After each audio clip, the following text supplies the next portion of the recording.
they got good marks, they didn't have problems. But also, I have smart kids that don't do well, and you have some kids that aren't so smart that work very hard that do very well. I mean, I've seen it many times. But I've been recognized for having done a good job. Now, I have 5 children, but the 3 that are in business, and a lot of it's because of the success of The Apprentice, where they go on and people get to know Ivanka and Don and Eric.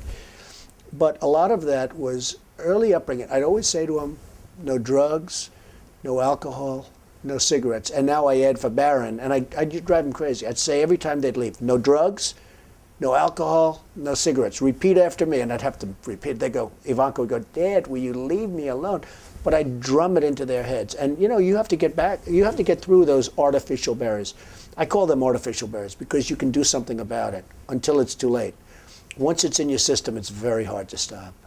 Like, I don't drink, and it's very easy for me not to drink. I tell people, what are you drinking for? What are you drinking for? And they don't even understand what I'm saying because it's so hard. How did you, it's amazing when people see you, they can't imagine. No alcohol. Oh, would I? No smoking. Yeah, no smoking.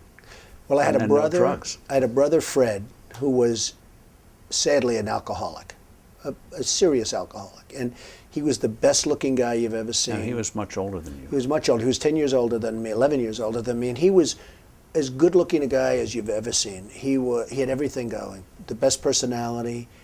I have like a bad personality compared to Fred, but he started drinking, and he also smoked a lot. But he started drinking, and I think it started in college, frankly, but it got progressively worse. And he was really unable to stop. And he'd always tell me, don't you ever drink. So he was much older than me, and it really has an impact, you know, when you have that kind of an age difference. But he'd point, don't you ever drink and don't you ever smoke. He'd add the smoking in because he smoked and he drank. And it hugely affected his health and hugely affected even his look and his, you know, the whole bearing. And every time he'd see me, he'd say, don't you ever drink and don't you. So I never drank. I mean, I really, when you talk about my father, I learned a lot from my father, but I learned a lot from my brother Fred. And he set an example. It wasn't maybe the example that people would think, but it really was, in its own way, an example.